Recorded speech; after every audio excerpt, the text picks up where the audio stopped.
Hindi ka pagod sa trabaho.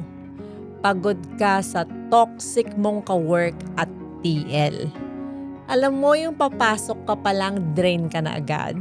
Hindi dahil sa workload, kundi dahil sa mga katrabaho mong mahilig mang backstab at TL mong parang laging may galit sa mundo.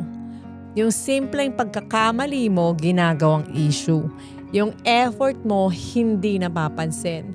Pero pag nagkamali ka, boom! Meeting agad. Hindi lahat ng toxic trabaho ang problema. Minsan, environment mo. Kasi kahit gaano ka kasipag, kung araw-araw ka namang minamaliit, kinukompare o kinokontrol, mapapagod ka talaga. Pero ito ang totoo.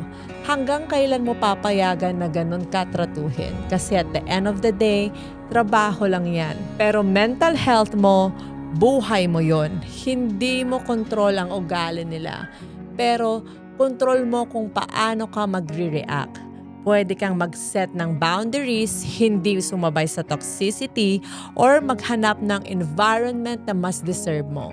Tandaan mo, hindi ka nag-work para masira ang sarili mo. You work to build a life. Hindi para maubos ka. Kung nakarelate ka, this is your sign. Protect your peace. Hindi ka robot.